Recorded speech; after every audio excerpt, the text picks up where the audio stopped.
The ballroom of Ashcroft House blazed with 1,000 candles, their flames reflected infinitely in the gilt-edged mirrors that lined the walls, transforming the assembly into a glittering constellation of silk and jewels. The air hung heavy with the mingled scents of hothouse roses, expensive perfumes, and the particular musk of ambition that always attended such gatherings of London's finest families. The orchestra played a waltz, the music swelling and receding like the tide, while couples turned in synchronized circles across the parquet floor, their movements a carefully choreographed demonstration of breeding and grace. Duke Edmund Ashworth stood at the periphery of this brilliant scene, a figure carved from ice and shadow despite the warmth of the June evening. His dark evening clothes seemed to absorb the light rather than reflect it, and his posture rigid, controlled, perfect, betrayed nothing of the perpetual winter that had taken residence in his chest these 5 years past. He observed the assembly with the detached interest of a man watching performers in a play, his expression arranged into the mask of aristocratic indifference that had become as natural to him as breathing. Then he heard it, a laugh, clear and unrestrained, cutting through the measured politeness of society conversation like a bell through fog. The sound struck him with physical force, and his carefully maintained composure fractured for the briefest instant. His gaze swept across the ballroom, seeking the source with an urgency that would have alarmed him had he been capable of self-reflection in that moment, and there among the dancers he found her. Lady Rosalind Hartley moved through the waltz with a grace that seemed effortless, her rose-colored gown swirling around her like petals caught in wind, and in her partner's arms she appeared utterly transformed from the girl Edmund remembered. This was not the trembling, pale creature who had waited for him at the altar of St. James's Church. This woman radiated confidence, her head held high, her smile genuine rather than dutiful, and as Edmund watched her laugh again at something her partner said, he felt the foundations of his carefully constructed existence begin to crack. Lord Marcus Pemberton, of course it would be Pemberton, Edmund's longtime rival in matters of politics and prestige, held Rosalind with a familiarity that sent something dark and possessive coiling through Edmund's gut. They looked right together, matched in their ease and brightness, and the realization was a knife between his ribs. The music swelled, and Rosalind turned, her profile illuminated by candlelight, and Edmund saw in the curve of her neck, the set of her shoulders, the evidence of a woman who had survived what he had done to her and emerged, not merely intact, but somehow more magnificent for the forging. The weight of memory crashed over him then. The morning he had fled, the choice that had seemed impossible, the moment he had destroyed everything that might have been beautiful between them, and as he stood frozen in the shadows of Ashcroft House, watching the woman he had abandoned dance with another man,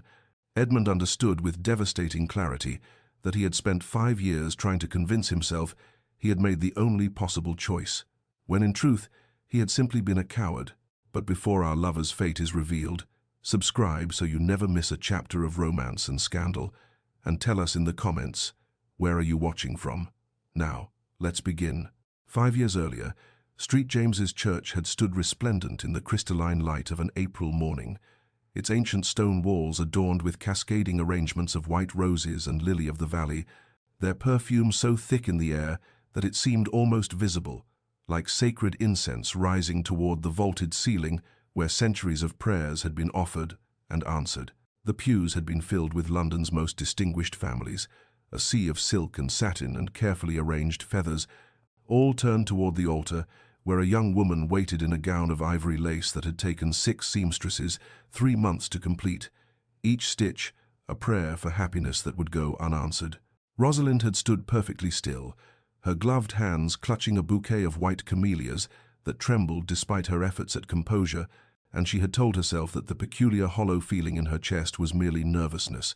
the natural anxiety of a bride on her wedding day, though some part of her, some small, knowing part that she had learned to silence in the months of their engagement, understood that something fundamental was wrong. The guests had waited with the particular patience of the aristocracy, a patience that would curdle into curiosity and then scandal as the minutes accumulated like debts unpaid,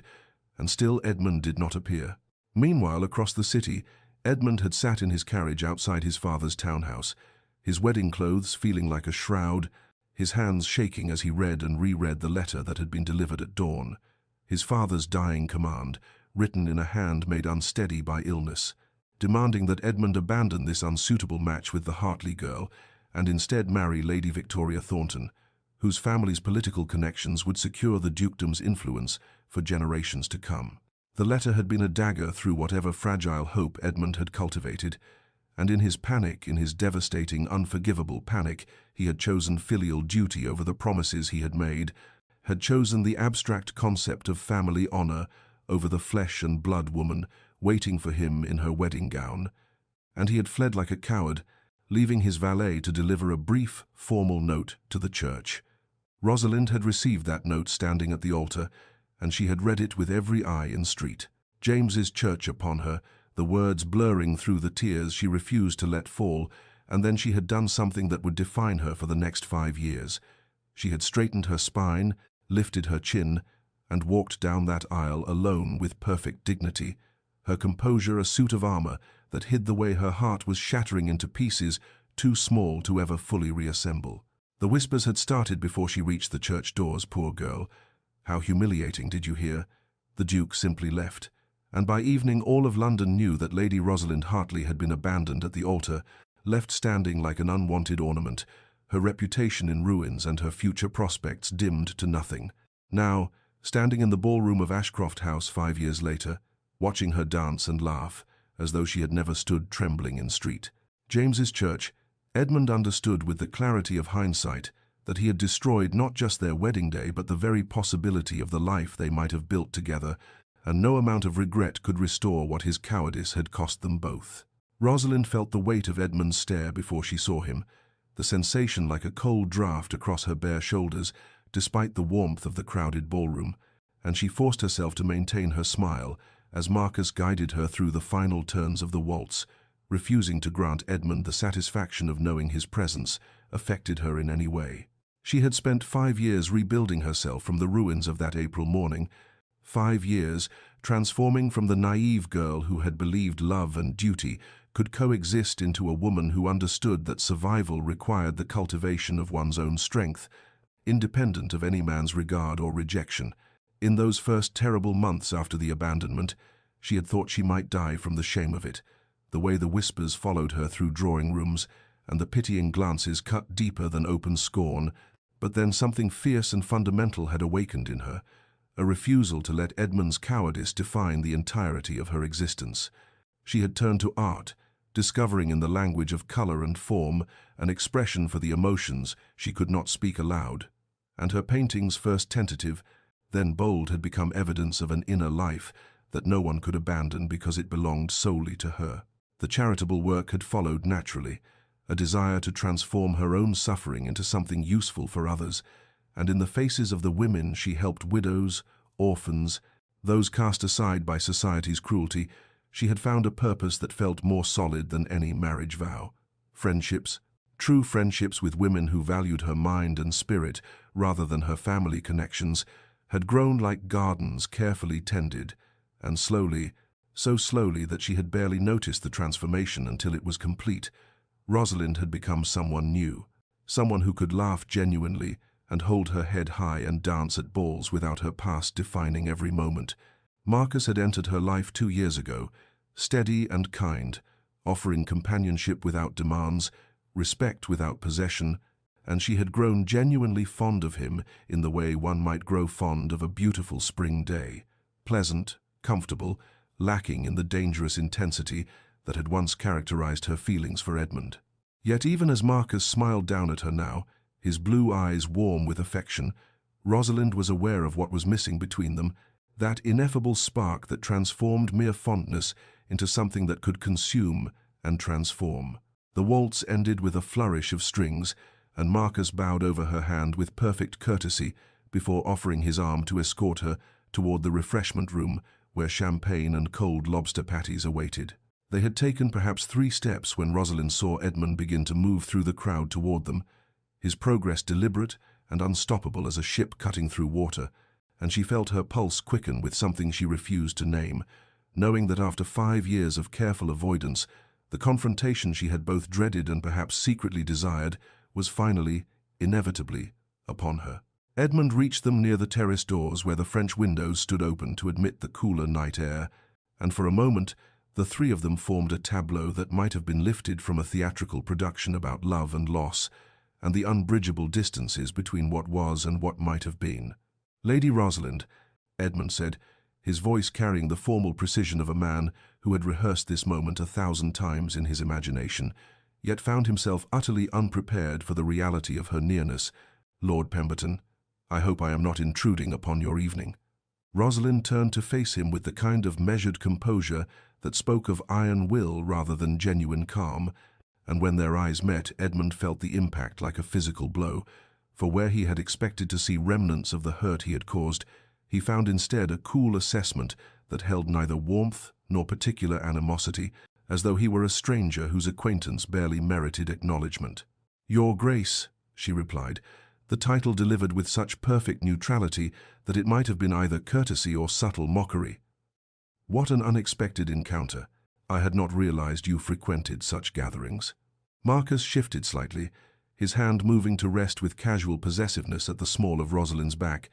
and Edmund felt a surge of something dark and useless that he had no right to feel. "I confess I have been rather absent from society,"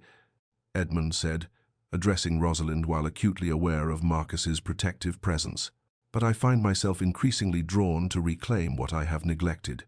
The words carried layers of meaning that he knew she would understand, and he watched as something flickered in her expression, recognition, perhaps, or warning. "How fortunate for society," Rosalind said with a smile that never reached her eyes, "that you have discovered the value of constancy. I do hope it proves more durable than your previous commitments." The barb landed exactly as she had intended, and Edmund accepted it as his due, though it cost him something to maintain his composure beneath the weight of her disdain. "Lady Rosalind, I wonder if I might request a moment of private conversation," he said, knowing even as he spoke that she would refuse, that he had forfeited any right to her time or consideration, yet unable to stop himself from asking because the need to explain, to somehow make her understand, had become a burden he carried every waking hour. "I think not, Your Grace," Rosalind replied with the kind of finality that allowed no argument, and Marcus, sensing the tension coiling between them, like a serpent preparing to strike, moved closer to her in a gesture of unmistakable solidarity. "The lady has made her wishes clear, Ashworth," Marcus said quietly, and there was steel beneath the courtesy, the voice of a man prepared to defend what he considered his. Edmund looked between them, understanding with sudden, devastating clarity that the power had shifted entirely, that where once Rosalind had waited trembling for his regard, she now stood armored in her own strength and surrounded by those who valued what he had discarded, and he had become the supplicant, the one seeking entrance to a fortress whose gates were permanently closed against him. "Of course," Edmund said, stepping back with a bow that acknowledged defeat. "Forgive my presumption. I wish you both a pleasant evening." He turned away before they could respond, before Rosalind could see the way his composure threatened to fracture. And as he walked through the crowd that parted before him, with the automatic deference shown to his rank, Edmund's mind churned with the bitter knowledge that haunted his every breath, that his father's deathbed command had been a lie, a manipulation orchestrated by his uncle, who had sought to control the dukedom's fortunes through Edmund's marriage to Lady Victoria, and that he had destroyed his chance at genuine happiness based on a forgery, a cruel fiction that had cost him everything that mattered, while leaving him with nothing but 5 years of regret and the hollow victory of a title that felt like a millstone around his neck. The weeks that followed Edmund's reappearance in Rosalind's life unfolded with the relentless inevitability of a storm gathering on the horizon, for he began appearing at every social engagement where she was present, his tall figure materializing at soirees and musicales and garden parties with a frequency that could not possibly be coincidental. And each time Rosalind erected the same wall of polite indifference, turning away from his attempts at conversation with a coolness that would have frozen a less determined man entirely. Society noticed, of course, for society noticed everything, and the whispers that had once proclaimed her ruin now speculated endlessly about the Duke's obvious pursuit, and Lady Rosalind's equally obvious rejection, the gossips dividing themselves between those who thought her admirably strong for refusing him, and those who considered her foolish for spurning a Duke's attention, regardless of past transgressions. Lady Catherine Worthington, Rosalind's dearest friend and the one person who had stood by her through the worst of the scandal, cornered her at Lady Pemberton's afternoon tea with an expression of genuine concern, softening her usually merry features. "Darling, you must be aware that Edmund is making quite a spectacle of himself," Catherine said quietly as they stood together near the windows, overlooking the garden where roses bloomed in riotous profusion. "And while I understand your desire to maintain your distance, I worry that his persistence will eventually wear down your defenses in ways you may not anticipate." Rosalind stirred her tea with more force than necessary, watching the liquid swirl in patterns that reminded her uncomfortably of her own turbulent emotions. "He has no right to pursue me, Catherine. No right to appear wherever I go, as though 5 years of absence grants him some claim upon my attention." Yet even as she spoke the words, Rosalind was aware of the lie beneath them, for she could not deny the way her pulse quickened when Edmund entered a room, the way her awareness of his presence followed her like a shadow she could not shake no matter how deliberately she turned away. The rainy afternoon that changed everything arrived without warning, one of those sudden summer storms that transformed London's streets into rivers and drove those caught unprepared to seek shelter wherever they could find it. And Rosalind had been at the Hargrave Gallery, where 3 of her paintings hung among works by artists far more established than herself, studying the way light fell across her rendering of a winter landscape, when she heard footsteps behind her and turned to find Edmund standing there, rainwater dripping from his coat and his dark hair disheveled in a way that made him look younger, more vulnerable than the composed duke she had encountered at the ball. "Forgive the intrusion," he said quietly, and there was none of the formal precision that had characterized their previous exchanges, only a raw honesty that caught her off guard. "I came seeking shelter from the storm and found instead something far more remarkable." He moved closer to her painting, studying it with an attention that seemed genuine rather than performative, and when he spoke again, his voice carried a note of wonder that Rosalind had not heard in years. "The way you have captured the quality of winter light, the particular cold clarity of it against the snow, this is extraordinary work, Rosalind. You have transformed pain into beauty." It was the first time he had used her given name since their confrontation at the ball, and the intimacy of it, combined with his evident appreciation for her art, created a fissure in the armor she had so carefully constructed, and before she could stop herself, Rosalind found herself responding not with the cool dismissal she had practiced, but with genuine conversation, discussing technique and inspiration, and the particular challenge of rendering light on canvas, and for those few stolen moments in the quiet gallery with rain drumming against the windows, they were simply 2 people sharing a love of beauty, and the weight of history between them felt almost bearable. The proposal came on an afternoon when summer had reached its zenith, and the Pemberton estate gardens blazed with roses in such profusion that their fragrance hung heavy in the air like a physical presence, and Marcus had arranged everything with the thoughtful precision that characterized all his actions, leading Rosalind to a secluded bower where wisteria draped purple curtains over a marble bench, and the distant sound of a fountain provided gentle accompaniment to what he clearly intended as a momentous conversation. "Rosalind," he began, taking her hand with the careful reverence of a man handling something precious and fragile. "I have had the honor of your friendship these past months, and I find myself hoping that you might consider transforming that friendship into something more permanent, more binding." He spoke with sincerity rather than passion, his words painted in shades of reason and companionship rather than the wild colors of romantic devotion. And as Rosalind listened to his kind, sensible offer of a life built on mutual respect and comfortable affection, she felt the seductive pull of safety, the promise of a future unmarred by the devastating vulnerabilities that came with loving someone who had the power to destroy you. "I know I cannot offer you the grand passion of poets," Marcus continued, and there was something almost apologetic in his smile, "but I can promise you constancy, partnership, and a life where you would be valued for precisely who you are, where your art would flourish and your independence would remain inviolate." The temptation to simply say yes, to accept this kind man's offer and build a life insulated against further heartbreak, rose within Rosalind like a tide, for Marcus represented everything that was reasonable and safe, and surely safety was enough. Surely the warm regard they shared could be sufficient foundation for a marriage that would protect her from ever again experiencing the soul-destroying pain of abandonment. Yet even as she opened her mouth to accept, Something within her hesitated, some stubborn fragment of her transformed self that refused to settle for half measures no matter how sensible they appeared. And instead of the acceptance Marcus clearly expected, Rosalind found herself requesting time to consider, watching disappointment flicker across his features before he graciously agreed to wait for her answer. That night, sleep eluded Rosalind entirely as she lay in her bed watching moonlight paint silver patterns across the ceiling and conducting a ruthless inventory of her own heart, comparing Marcus's steady warmth to the ghost of what she had once felt for Edmund, that wild, terrifying passion that had nearly destroyed her when it proved false, and the question that haunted her through the long hours before dawn was whether she had truly built a new life or merely constructed an elaborate fortress against feeling, whether her independence was genuine strength or simply fear disguised as self-protection, and whether a life of safety without passion was enough,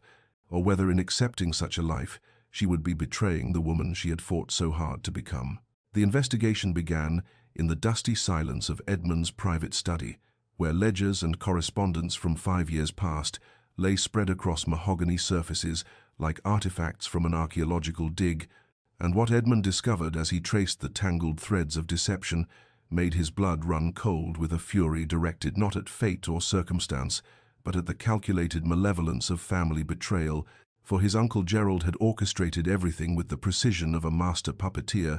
forging letters in his dying father's hand that commanded Edmund to abandon Rosalind and marry the daughter of a Scottish lord whose alliance would supposedly save the family from financial ruin, and lies built upon lies that had seemed so credible in Edmund's grief-stricken state that he had never thought to question their authenticity until now,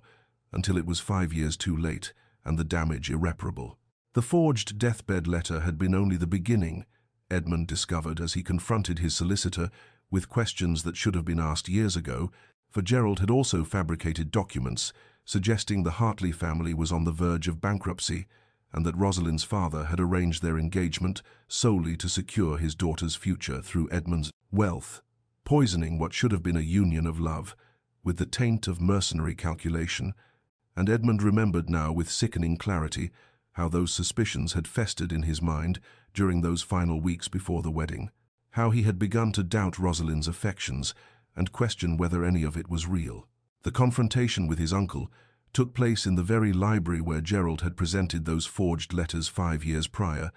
and Edmund entered that wood-paneled room with evidence clutched in his fist and rage burning so hot it felt like ice in his veins, and the older man's face, when presented with proof of his treachery, showed not remorse, but only irritation at being discovered,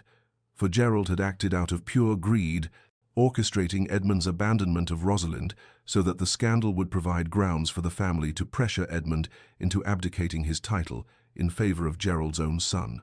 A scheme that had ultimately failed, but had succeeded in destroying 2 lives in its attempt. "You understand nothing of what it means to secure a family's legacy," Gerald said with contemptuous dismissal as Edmund laid out the evidence of forged letters and fabricated financial documents. "You were always too sentimental, too weak to make the hard choices necessary for survival." The legal proceedings that followed were swift and merciless, for Edmund had wealth and position enough to ensure that his uncle faced consequences for fraud and forgery. But even as he watched Gerald's social and financial ruin unfold with the inexorable force of justice,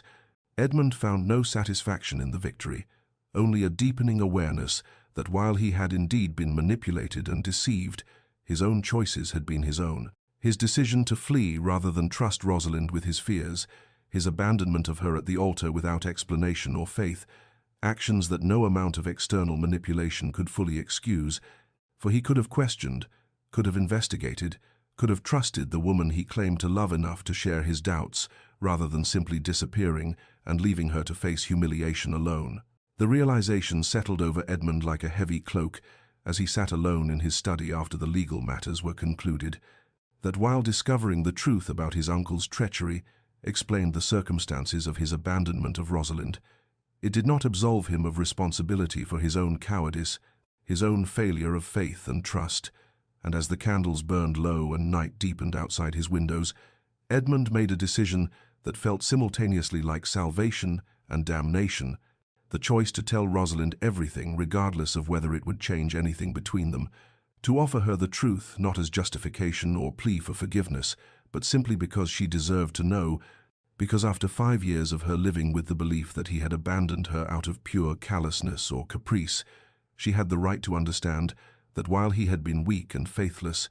he had not been deliberately cruel, and whatever she chose to do with that knowledge would be entirely her choice to make. Autumn arrived with its customary melancholy, painting the London parks in shades of amber and rust,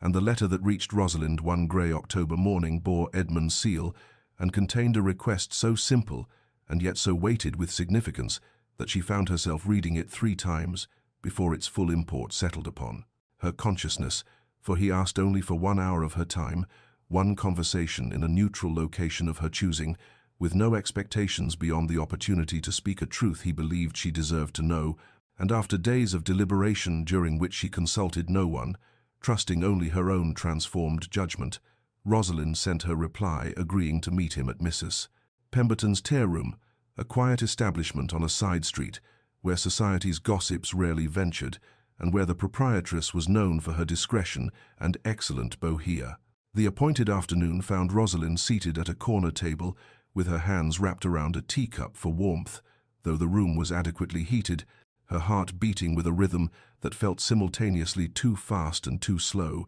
as she watched Edmund enter precisely at the agreed hour. And something in his bearing as he approached her table spoke of a man preparing for execution rather than conversation,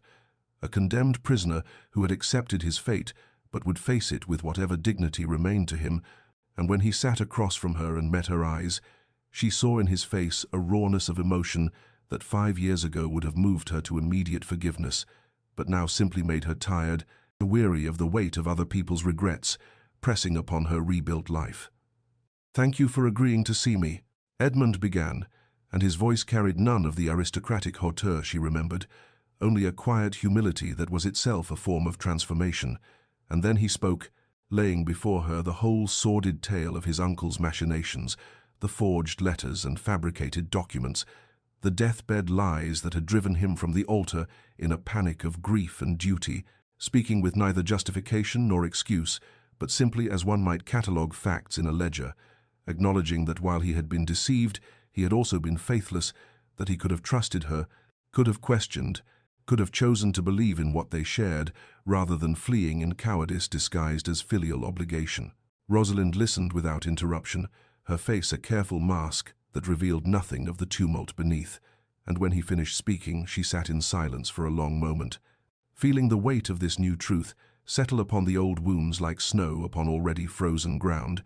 changing nothing of the essential landscape, yet transforming its appearance entirely. And when she finally spoke, her voice was steady and clear, carrying the authority of a woman who had learned to trust her own perceptions even when they contradicted the narratives others offered her. "I believe you," she said, watching surprise flicker across his features, as though he had expected denial or dismissal. "I believe that your uncle deceived you, and that you acted from what you thought was duty rather than deliberate cruelty. But Edmund, the truth you offer me now does not erase the truth. I lived for 5 years, the humiliation of standing alone before an altar, with hundreds of witnesses to my abandonment, the years of rebuilding myself from fragments, while society whispered that I must have been deficient in some essential way to drive a man to such desperate flight. And what wounds me even now is not that you were deceived, but that you did not trust me enough to share your doubts, that you believed forged letters and fabricated documents over the evidence of what we had built together, and that when faced with a choice between faith and fear, you chose fear and left me to face the consequences alone." Edmund absorbed her words with visible pain, but no defensive protest, no attempt to argue or minimize, and in his acceptance of her articulation of his failures, Rosalind found a strange sort of relief, for he was neither defending himself nor drowning her in apologies that would demand her absolution, only bearing witness to the damage he had caused with the full weight of adult responsibility. And when he spoke again, it was not to plead for forgiveness, but simply to acknowledge her right to her anger and her pain. "Love without trust is merely a pretty word," Rosalind continued, her fingers tightening around her teacup until her knuckles whitened. "And you taught me that lesson in the cruelest possible way. And while I understand now that circumstances I could not have imagined shaped your choices, I cannot unknow what I learned, standing at that altar, cannot unlearn the truth that when tested you did not choose me, did not choose us, did not even grant me the dignity of an explanation or a choice of my own. They sat across from each other as the afternoon light dimmed outside the tea-room windows, and other patrons came and went, speaking of pain and betrayal and the impossibility of returning to innocence once it has been shattered, and when they finally parted it was with no resolution, no forgiveness granted or requested, only a mutual acknowledgement that truth had been spoken and heard, that understanding had been achieved, even if reconciliation remained impossibly distant.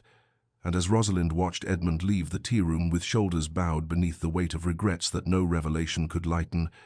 she felt neither triumph nor satisfaction, only a profound weariness and the recognition that some wounds, no matter how well explained, might carry scars that never fully fade. The days following that autumn meeting in Mrs. Pemberton's tea-room settled over Rosalind like fog over the Thames,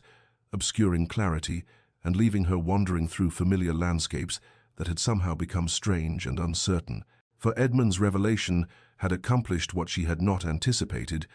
disrupting the careful equilibrium she had constructed over 5 years of deliberate healing and forcing her to reconsider narratives she had believed settled and complete. And it was to Lady Catherine that she turned in her confusion, arriving at her friend's townhouse on a grey November morning when the weight of unanswered questions had become too heavy to bear alone. Lady Catherine received her in the morning room, where weak sunlight struggled through clouds and windows alike,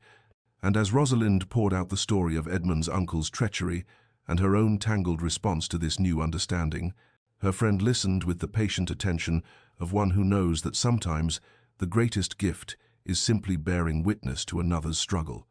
And when Rosalind finally fell silent, Lady Catherine's response was characteristically direct yet gentle, cutting through confusion to the heart of the matter with the precision of a surgeon's blade. "The question before you is not whether to forgive Edmund," Catherine said as she poured more tea with steady hands,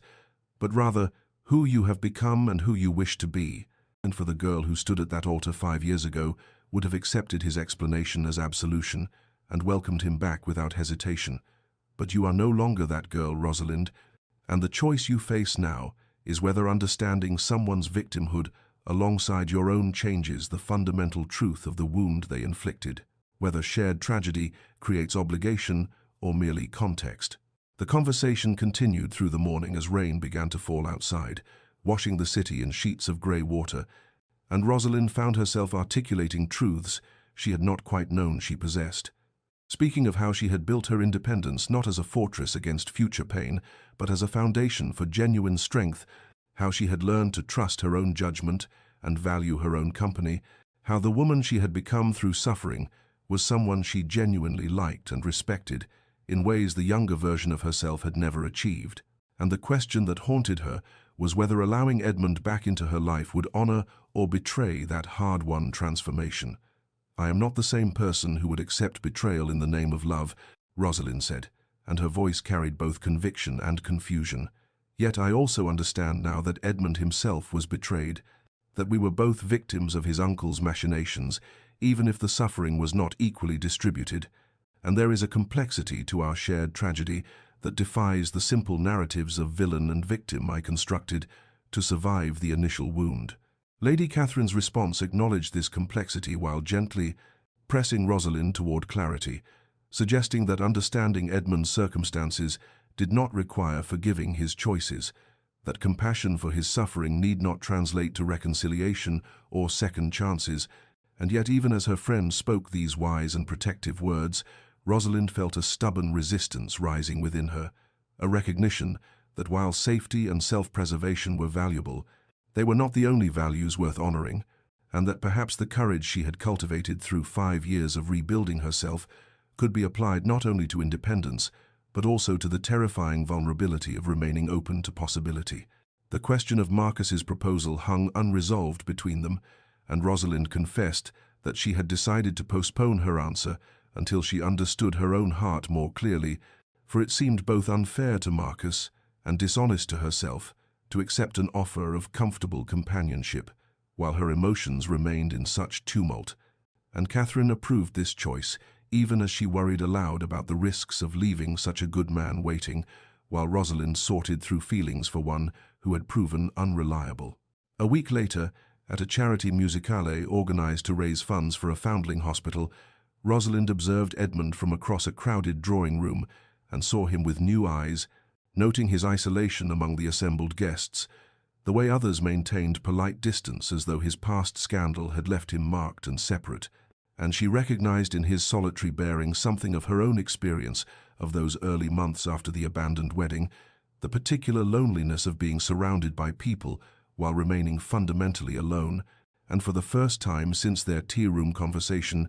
she felt not anger or confusion, but a sharp stab of empathy for the private hell of his regret, understanding that while her wound had been public and witnessed, his guilt was a burden he carried in silence. And as their eyes met across the room, she saw in his expression such naked longing and hopelessness that something shifted in her chest. Not forgiveness exactly, but perhaps the first stirrings of a willingness to consider that forgiveness might someday be possible, that understanding could be a bridge rather than merely an explanation, and that the woman she had become was strong enough to risk her heart again if she chose to do so, though whether she would make that choice remained a question she could not yet answer. Winter descended upon England with particular severity that year, transforming the landscape into something from a fairy tale, all pristine white expanses and ice-laden branches that glittered like crystal in the pale sunlight. And when the invitation arrived for a house party at Thornfield Park, the country estate of the Earl and Countess of Ashford, Rosalind accepted with some trepidation, knowing that Edmund too would be among the guests, for the Ashfords were distant cousins to both their families, and the annual Christmas gathering was a tradition neither could easily decline without causing offense or speculation, and Marcus would be there as well, his presence a reminder of the choice she had still not made, the question she had still not answered, though he waited with patient understanding that somehow made her indecision feel even more shameful. The estate sat like a jewel in its valley of snow, the ancient manor house warm with candlelight against the winter darkness, and for 3 days the assembled guests occupied themselves with the usual country house entertainments, charades and card games and elaborate dinners, all conducted with the peculiar forced gaiety that characterizes gatherings where too many undercurrents run beneath the surface of polite conversation, and Rosalind found herself acutely aware of Edmund's presence in every room, the way he kept careful distance while his eyes followed her movements, with an intensity that made her skin prickle with awareness she wished she could deny. The crisis came on the 4th afternoon, when a local child, the gamekeeper's youngest son, ventured onto the frozen lake that bordered the estate's eastern gardens, his laughter carrying across the pristine snow as he slid across the ice with the fearless abandon of youth, and Rosalind was standing at the drawing-room window with Lady Catherine when the terrible crack echoed across the valley, sharp as a gunshot, and they watched in horror as the ice gave way and the child disappeared into the dark water beneath, his screams piercing the winter silence with the particular terror of the drowning. Edmund moved before conscious thought could intervene, racing from the house without coat or hat, and his boots leaving deep prints in the snow as he ran toward the lake with the kind of desperate speed that comes from knowing every second counts. And Rosalind found herself running after him, though she knew she could do nothing, her heart pounding with a fear so visceral it tasted like metal in her mouth. And she reached the shore in time to see Edmund crawling across the weakened ice on his stomach, distributing his weight as he'd been taught in childhood, speaking calmly to the terrified child, even as the freezing water soaked through his clothing, and his lips began to turn blue with cold. The rescue seemed to last both seconds and hours, Edmund reaching the break in the ice and extending his arm to the child, gripping the small hand with desperate strength and pulling the boy from the water, even as more ice cracked beneath their combined weight. And then somehow they were sliding backward across the frozen surface, Edmund holding the child against his chest as other guests arrived with ropes and blankets. And when they finally reached solid ground, Edmund collapsed onto the snow, his entire body shaking with cold and exertion, while the child cried in his father's arms, alive because a duke had risked death without hesitation or calculation of cost. They carried Edmund back to the house and installed him in a guest chamber, where fires blazed in both hearths and hot bricks were placed around his bed, and Rosalind found herself stationed at his bedside, though she could not quite remember making the decision to stay, watching as his violent shivering gradually subsided into an unnatural stillness that frightened her more than the tremors had. And when the physician arrived from the village, he pronounced Edmund dangerously chilled with fever already rising, prescribing warmth and vigilance, and warning that the next hours would tell whether permanent damage had been done. And as night fell and the other guests retired to their chambers, Rosalind remained, her hand wrapped around Edmund's cold fingers, terror crystallizing in her chest, as she understood with perfect clarity that despite all her careful defenses and hard-won independence, despite 5 years of healing and transformation, she could not bear to lose him, not to death, not to anything, and that this truth changed everything she thought she knew about who she had become and what her heart could endure. The fever took hold of Edmund with terrible swiftness, transforming the strong man who had pulled a child from freezing water into a restless, delirious figure who tossed against sweat-soaked sheets, while Rosalind maintained her vigil through the darkest hours of night. And in his fevered state, the careful walls he had constructed around his deepest feelings crumbled away entirely, leaving him defenseless and exposed as fragmentary confessions spilled from his lips in disconnected phrases that pierced Rosalind's heart with their raw honesty and pain. For he spoke her name like a prayer and a curse, murmuring, "Loved you always, always, never stopped, and unworthy, so unworthy of her, and should have trusted, he should have believed," while tears leaked from beneath his closed eyelids and his hands grasped at the air as though reaching for something forever beyond his grasp. Rosalind found herself responding to him in whispers, smoothing damp hair from his burning forehead with a tenderness she had not permitted herself to feel in 5 years, murmuring reassurances she was not certain she meant yet could not withhold. And there was something profoundly intimate about this vigil, this care she offered despite every rational argument against involvement. Something that stripped away pretense and revealed the truth she had been avoiding since that first glimpse of him across a ballroom months ago. The undeniable fact that whatever she had built and become and achieved, she had never stopped loving Edmund Ashworth, even when she hated him, even when she tried to forget him, even when she convinced herself she had succeeded. The physician came and went with graver expressions each time, and Lady Catherine tried to persuade Rosalind to rest while others took over the watching. But she refused with a stubbornness that surprised even herself,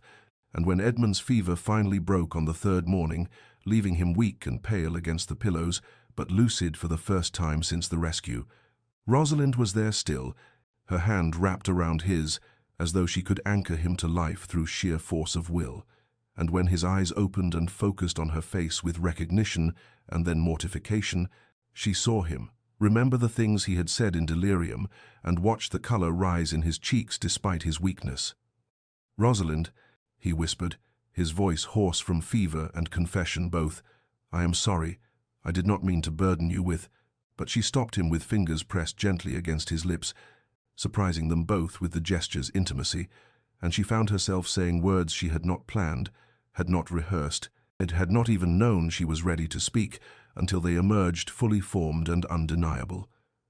"I cannot ignore what still exists between us," Rosalind said, and her voice trembled with the enormity of the admission. "I have tried, Edmund.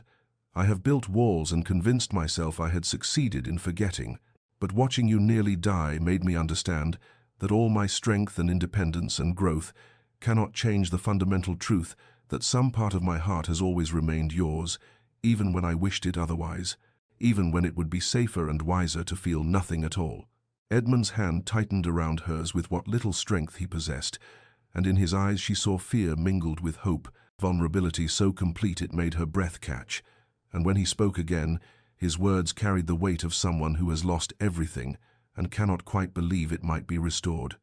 "I am afraid," he confessed, "afraid that I will fail you again, that I am still the coward who ran rather than fight for what mattered most, and I would understand if you cannot trust me with your heart again, if the risk is too great and the wound too deep to heal. But Rosalind, if you would permit it, if you would give me the chance to prove myself worthy through action rather than words, I swear to you I will spend every day for the rest of my life choosing to stay, choosing to trust, choosing you over fear or duty or any other force that might seek to divide us." They talked through the morning as Edmund's strength gradually returned, speaking with an honesty that perhaps only shared vulnerability could create, acknowledging their mutual fear while agreeing that fear need not be their master. And when Rosalind finally left his chamber to rest,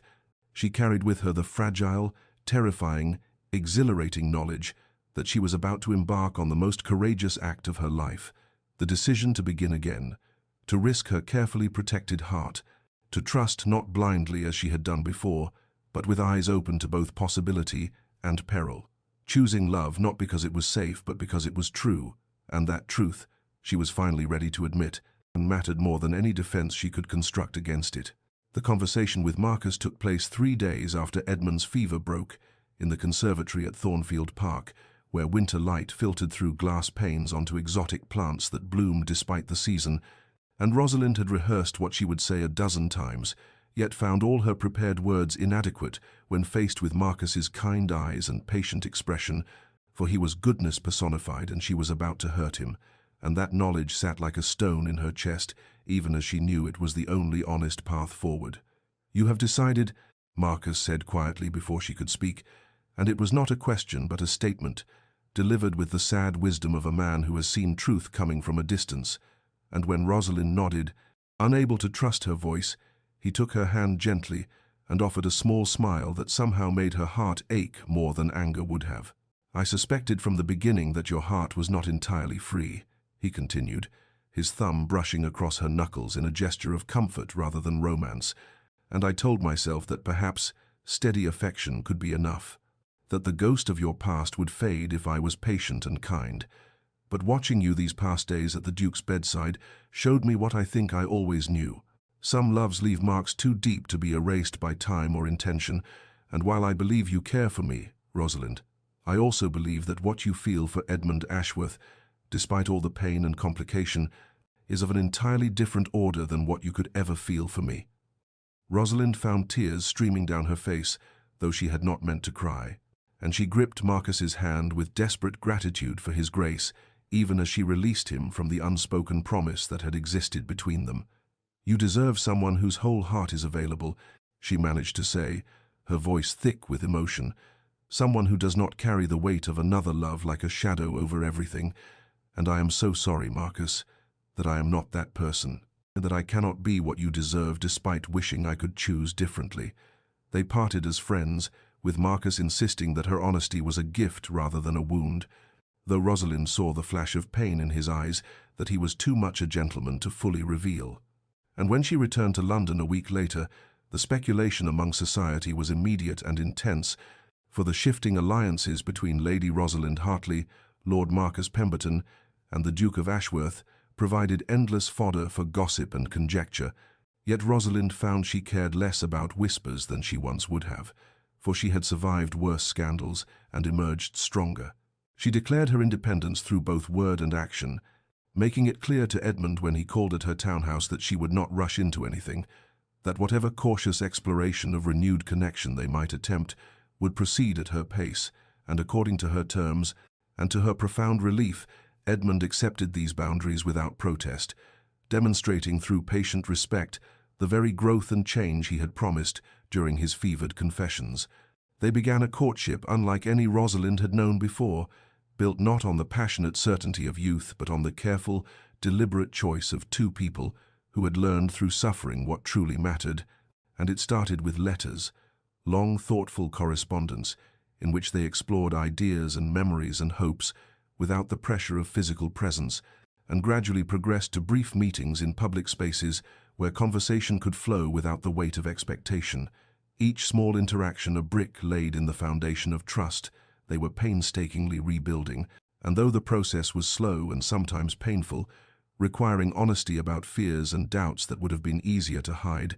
Rosalind found in that very difficulty a kind of hope,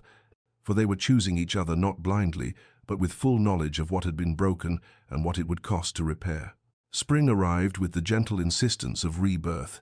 painting London's parks in shades of green that seemed impossibly vivid after winter's grey, and the symbolic parallel was not lost on Rosalind as she walked beside Edmund through Hyde Park on an afternoon when cherry blossoms drifted like snow and the air carried the promise of warmth to come, their movements careful and deliberate, as though they were learning a new dance, whose steps must be memorized slowly to avoid missteps that might shatter this fragile reconstruction of connection. Their outings had acquired a pattern over the weeks since his recovery,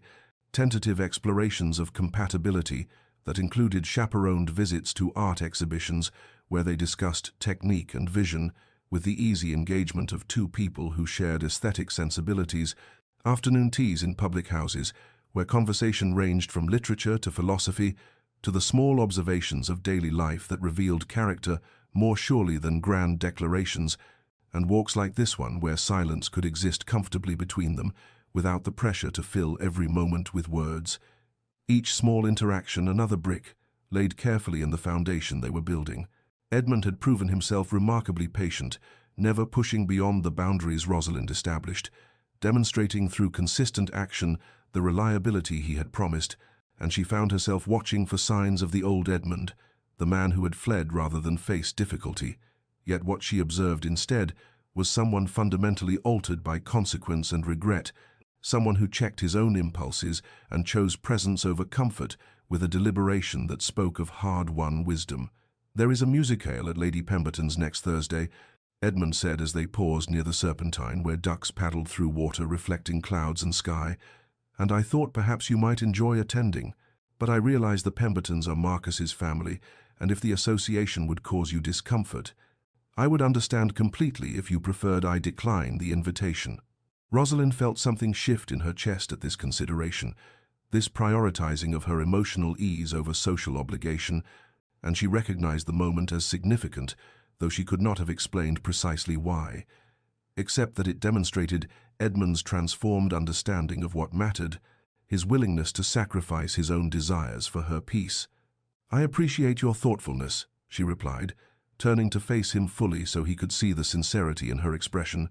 "but I am not so fragile that I cannot navigate situations that might be slightly awkward. And besides, Marcus and I parted as friends, and I would not want either of us to become prisoners of others' perceptions or expectations." Edmund smiled, then, a true smile that reached his eyes and transformed his usually serious countenance into something warm and open,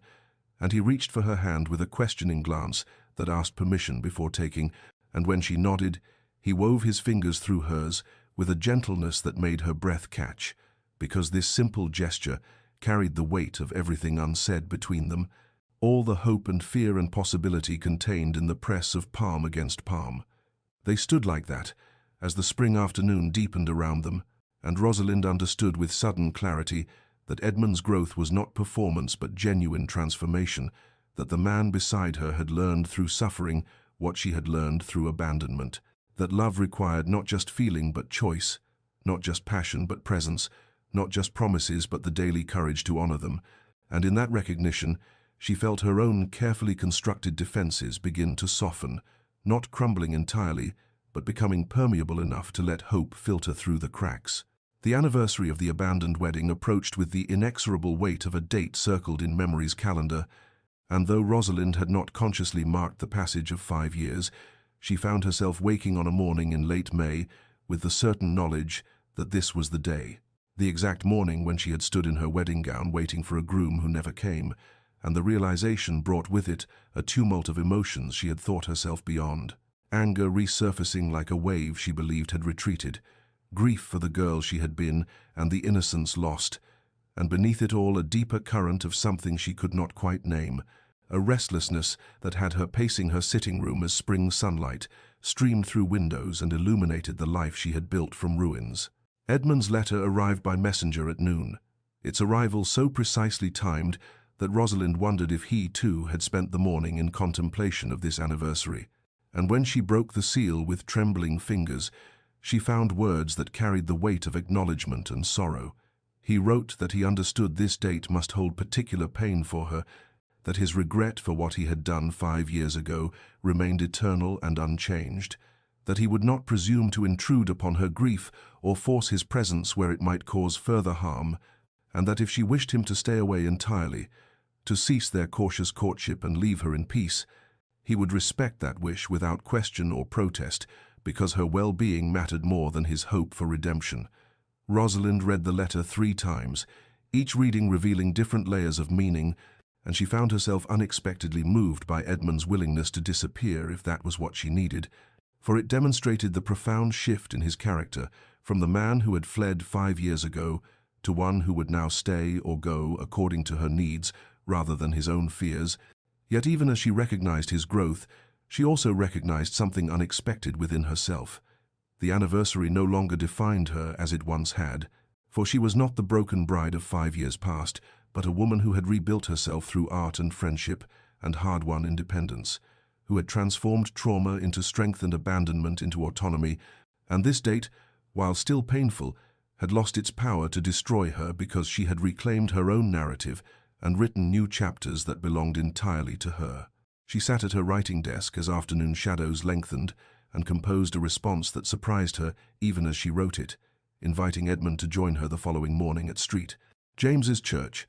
not to recreate what had failed or to stage some symbolic reconciliation, but to face together the ghost of that terrible day, to stand in the place where their past had shattered and acknowledge it honestly without the weight of pretense or the protection of avoidance, for she understood with sudden clarity that true healing required confronting what had broken rather than merely building around the fracture, and if they were to have any future together, they must first make peace with their shared past, must walk through the ruins hand in hand and emerge on the other side, having witnessed each other's pain without flinching from its reality. St. James's Church stood quiet in the morning light when Rosalind arrived, its stone facade familiar yet transformed by time and memory, and she paused at the entrance as her heart hammered against her ribs with the force of remembrance. For this was the place where her life had shattered 5 years ago, where she had stood in white silk and orange blossoms, waiting for a future that never came, and returning now required a courage she had not known she possessed until this moment, when she pushed open the heavy wooden door and stepped into the cool dimness within. Edmund was already there, standing near the altar with his back to her, his shoulders tense beneath his dark coat, and when he turned at the sound of her footsteps, his face revealed such raw vulnerability that Rosalind felt her breath catch. For here in this sacred space, they had both shed the protective masks they wore in society's presence and stood before each other, stripped of pretense, just two people carrying the weight of shared history and separate suffering. "Thank you for coming," she said, her voice echoing slightly in the empty nave, and Edmund shook his head as though her gratitude was undeserved. "Thank you for allowing me to be here," he replied, moving toward her with careful steps as though approaching something precious and fragile. "I was not certain you would truly wish my presence, though I hoped for it more than I can express." They stood in the center aisle where 5 years ago guests had gathered to witness a wedding that never occurred, and Rosalind found herself speaking words she had not planned, but which emerged from some deep well of truth within her. "I need you to understand what it felt like, Edmund, and to stand here in my wedding gown, while minutes turned to hours and the truth became undeniable, to feel the weight of every eye upon me as pity replaced celebration, to walk back down this aisle alone while whispers followed like ghosts, and to return home and remove a dress I would never wear again, and understand that my life had been irrevocably altered by your absence." Edmund listened without interruption, his face pale and his eyes bright with unshed tears, and when she finished he did not offer excuses or justifications, but simply said, "I witnessed your pain from a distance, through reports and gossip, but I understand now that I could never truly comprehend its depth because I was not the one left standing.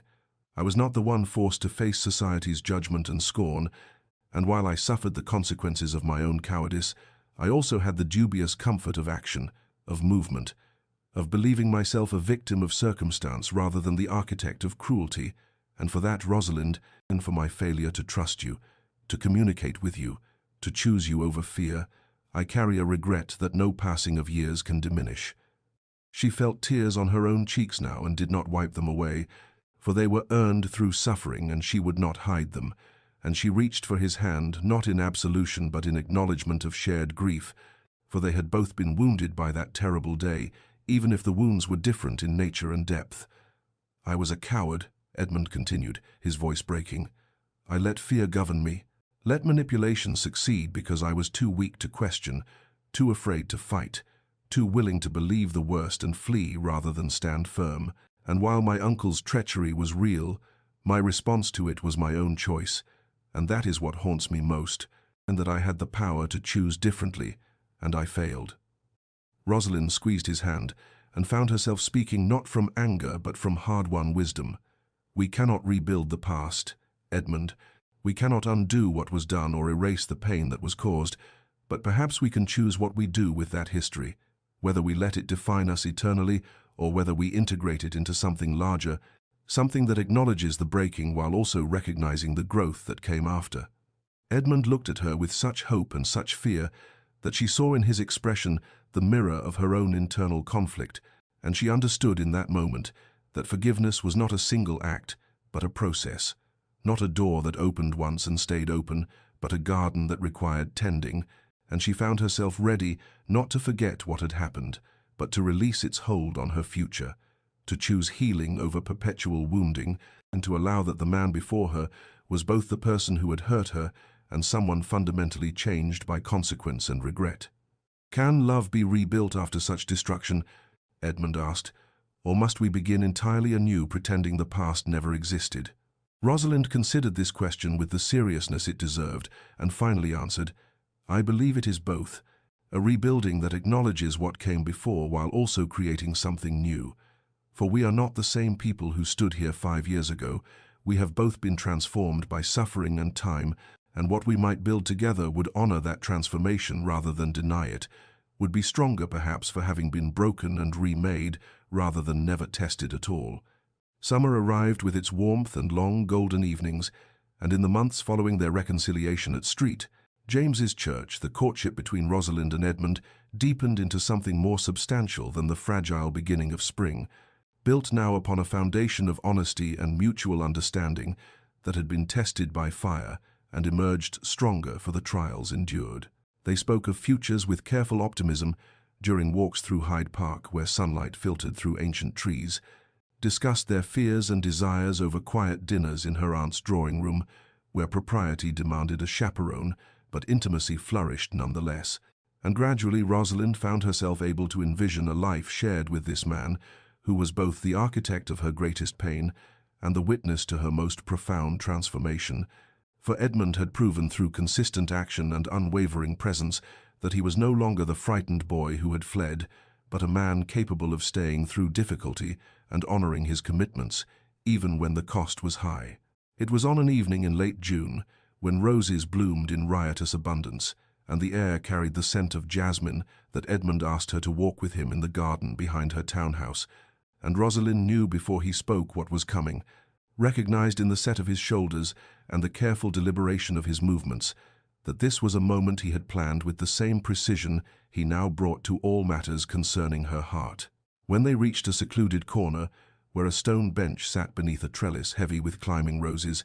Edmund turned to face her and took both her hands in his, and the vulnerability in his expression was so complete that Rosalind felt her breath catch in anticipation of words she both longed for and feared. "Rosalind," he began, his voice steady despite the emotion she could see in his eyes, "I have no right to ask this of you, no claim upon your future beyond what you choose to grant me. For I understand that my past actions forfeited any expectation of your acceptance, yet I find I must speak what is in my heart, even knowing you may refuse." He paused, gathering courage, and Rosalind squeezed his hands in silent encouragement, though her own heart hammered against her ribs.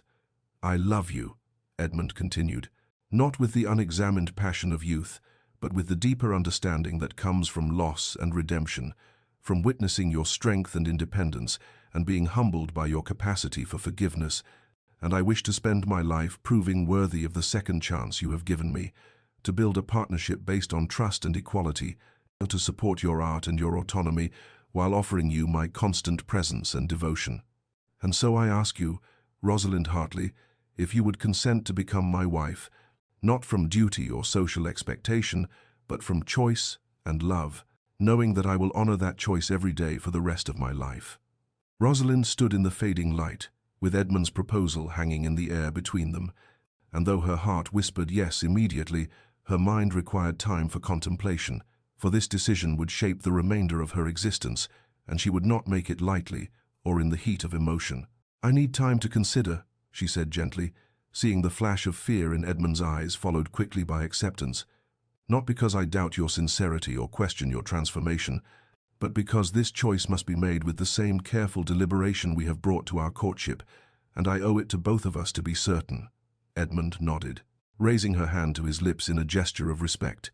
"Take whatever time you require," he said, "for I would rather wait a lifetime for your considered yes than receive a hasty acceptance that leaves room for regret." That night, Rosalind lay sleepless in her bed as moonlight painted silver patterns across her ceiling, and when dawn finally broke, she rose and dressed and made her way to the gallery, where her paintings hung as testament to her journey from broken bride to independent woman, standing before her work as she contemplated the question Edmund had posed. Here was the evidence of her strength, the proof that she had rebuilt herself from ruins and created beauty from pain, and as she studied the canvases, she realized with sudden clarity that loving Edmund did not diminish this achievement, but honored it, for she was choosing him, not from weakness or need, but from a position of power and wholeness, offering partnership not from fear of solitude, but from genuine desire for shared joy. And in that recognition, she found her answer rising like the sun through morning mist, certain and clear and entirely her own. Rosalind returned to Edmund's garden 3 days after his proposal, finding him reading beneath the same rose-covered trellis where he had asked for her hand, and when he looked up at her approach, the hope and fear mingling in his expression made her heart ache with tenderness for this man who had learned through suffering to expect nothing and cherish everything. "I have my answer," she said simply, and Edmund rose to his feet with such careful control that she knew he was bracing himself for rejection, preparing to accept her refusal with the grace he had promised, and so she smiled to ease his suffering before speaking the words that would bind their futures together. "Yes, Edmund, I will marry you, not because the past has been erased or because I have forgotten the pain, but because I choose you now with full knowledge of who we both were and who we have become, and I believe we can build something worthy of the journey that brought us here." The joy that transformed Edmund's face was so complete and unguarded that Rosalind felt tears spring to her own eyes, and when he pulled her into his arms, she went willingly, feeling in his embrace not possession but partnership, not the end of her independence, but the beginning of a shared adventure undertaken by two whole people rather than two halves seeking completion. They spoke that afternoon of the wedding they would plan together, and Rosalind was firm in her insistence that this ceremony would be nothing like the grand spectacle that had been arranged 5 years prior, for she wished to marry Edmund in intimacy and truth rather than performance and display, with only those who had supported them through darkness present to witness their union in light, and Edmund agreed without hesitation, understanding that she was claiming agency over every aspect of this choice. In the weeks that followed, they met with solicitors to arrange legal protections for Rosalind's independence, ensuring that her property and her earnings from her art would remain under her own control, and Edmund not only supported these arrangements but insisted upon them, recognizing that true partnership required security and autonomy for both parties rather than the subsumption of one into the other. Lady Catherine gave her blessing with tears of joy and relief, confessing that she had hoped for this outcome even when it seemed impossible, and she threw herself into helping Rosalind plan a wedding that would reflect their transformed understanding of love and commitment. Society responded to news of their engagement with predictable variety. Some expressed scandal at Rosalind's acceptance of the man who had abandoned her, others approved of the romantic redemption, and still others remained utterly indifferent to the private choices of two people they barely knew, and Rosalind found herself liberated by the realization that she cared nothing for external opinion when her own heart was at peace. Edmund proved his commitment through continued consistency, appearing for every planned meeting, honoring every promise, supporting her artistic pursuits with genuine enthusiasm rather than patronizing indulgence, and as summer deepened into the golden abundance of late season, Rosalind felt her last reservations dissolve like morning mist, replaced by solid certainty that this marriage would be built on bedrock rather than sand, tested before it began, and therefore stronger for the testing. The wedding day arrived on a crisp October morning when autumn had painted the world in shades of amber and gold, and Rosalind woke in her childhood bedroom with a sense of profound peace rather than the trembling anxiety that had consumed her 5 years prior. For this time she was choosing her future with clear eyes and an open heart, rather than walking toward an obligation arranged by others. The ceremony would take place in a small private chapel on the grounds of Lady Catherine's country estate, far from the grandeur of St. James's Church, where her first wedding had been designed to impress London society, and as Rosalind, dressed in a gown of ivory silk, chosen for its elegant simplicity rather than ostentatious display, she felt the rightness of this choice settle into her bones like a benediction. Lady Catherine helped arrange Rosalind's hair with sprigs of autumn rosemary and small cream-colored roses, and when Rosalind looked at her reflection, she saw not a nervous girl playing a part, but a woman who had earned her happiness through survival and transformation, who was entering this union as an equal partner rather than a subordinate possession. The chapel was intimate and warm when she entered on her brother's arm, lit by candles, and the soft golden light filtering through stained glass windows that cast patterns of sapphire and ruby across the stone floor, and the small gathering of witnesses consisted only of those who had supported them through darkness. Lady Catherine, with tears already streaming down her face.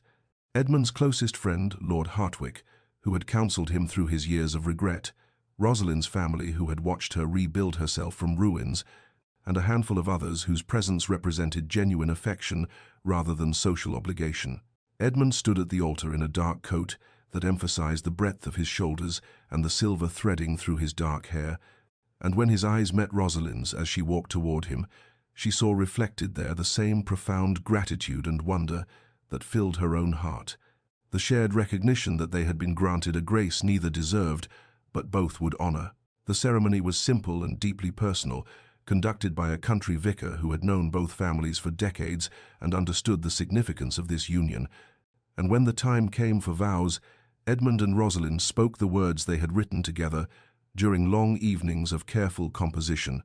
promises that were specific rather than generic, acknowledging their history while committing to their future. "I vow to choose you every day," Edmund said, his voice steady despite the emotion thickening his throat, "not from duty or expectation but from love and respect, to honor your independence while offering you my constant presence, to witness your joy and your sorrow with equal devotion, and to remember always that your trust is a gift I must earn anew each morning."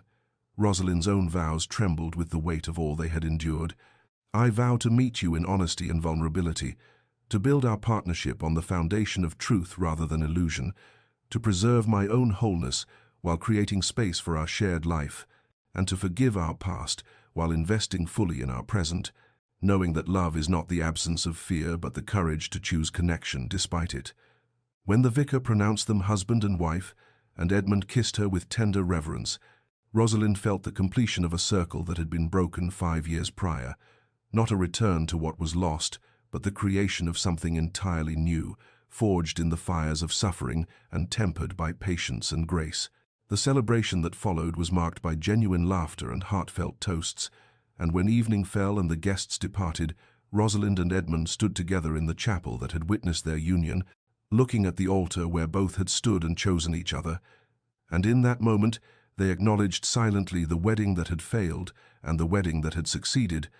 understanding that both were necessary parts of their journey, that the pain of abandonment had been the crucible in which they were transformed into people capable of this deeper, truer love, and that the integration of past sorrow into present joy was not a contradiction, but the very essence of redemption. 3 years had passed since that autumn wedding in Lady Catherine's private chapel, and the life that Rosalind and Edmund had built together bore all the marks of a happiness earned through suffering and sustained through daily choice, evident in the way laughter echoed through the halls of Ashworth Manor, where once there had been only cold silence. In the sunlit studio, Edmund had commissioned for Rosalind's painting, where her canvases grew ever more bold and accomplished. In the charitable foundation they had established together to support young women who had survived scandal and needed assistance, rebuilding their lives, and most visibly in the 2 children who filled their days with chaos and joy. Little Catherine, named for Rosalind's dearest friend, and now 3 years old, with her mother's auburn curls and her father's serious grey eyes, and baby William, barely a year old and already showing signs of his father's stubborn determination. On a mild spring afternoon, They took the children to London for the first time in months, and Rosalind suggested almost casually that they visit St. James's Church, the site of both her greatest humiliation and her truest triumph. And Edmund understood immediately the significance of this pilgrimage, the desire to show their children and themselves how far they had travelled from that place of broken promises to this reality of fulfilled commitment. They stood together in the quiet sanctuary while Catherine toddled between the pews with the fearless curiosity of early childhood, and William dozed in his father's arms. And Rosalind felt the ghost of her younger self hovering in the space, that trembling girl in her elaborate gown waiting for a groom who would not come. But the memory had lost its power to wound her, for she could see now how that abandonment had been not an ending, but a terrible beginning, the crucible that had forced her to discover her own strength and worth independent of any man's validation. Edmund stood beside her with their son cradled against his chest, and reached for her hand with his free one, and she knew without words that he was remembering too, feeling again the cowardice and panic that had driven him to flee, but also recognizing that the man he had been then could never have been the husband she needed, that his own journey through regret and transformation had been necessary for him to become someone capable of true partnership rather than possession. They had spoken many times over the past 3 years about the strange mercy hidden within their tragedy, how the abandonment that seemed to destroy everything had actually cleared ground for something far more substantial to grow, and standing now in the church where both weddings had taken place, Rosalind understood with crystalline clarity that redemption was not about erasing the past, but about integrating it, allowing the scars to become part of the larger story of healing rather than permanent wounds that defined everything that followed. Edmund turned to her with Catherine now climbing onto his shoulders and said quietly, "I choose you still. Every morning when I wake beside you and every night when I thank God for the grace that brought us here." And Rosalind answered with equal simplicity, "And I choose you, not despite what happened, but with full knowledge of it, because our love is stronger for having been tested before it was fully formed." And together they gathered their children and walked out of the church into the bright afternoon, their transformation complete, not through the erasure of pain, but through its integration into a life built on bedrock rather than sand, sustained by Edmund's continued daily choice to be present and Rosalind's continued independence within their partnership, a testament to the truth that sometimes the greatest love stories are not those that unfold without obstacle, but those that survive the worst and emerge stronger for the survival. The evening light slanted golden through the windows of Ashworth Manor's drawing room, where Rosalind sat at her easel working on a portrait of Edmund reading to their children.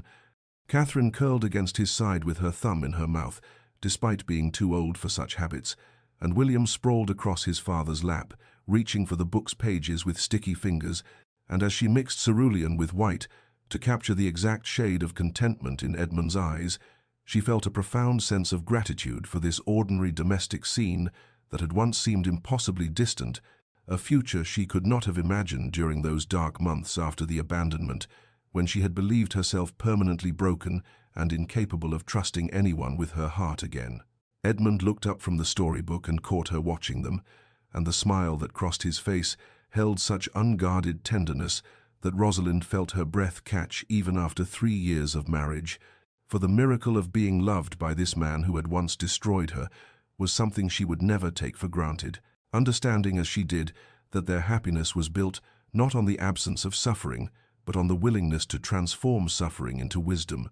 to allow pain to deepen rather than diminish their capacity for joy. When the children were finally settled in their beds and the house grew quiet, Edmund found Rosalind in her studio where she often retreated in the evening hours, and he wrapped his arms around her from behind and rested his chin on her shoulder, and together they looked at the portrait she had been painting, and she felt in his embrace the same daily choice he made each morning, to love her well, to be present and constant, to honor the vows he had broken once and would spend his life upholding now. Dear listener,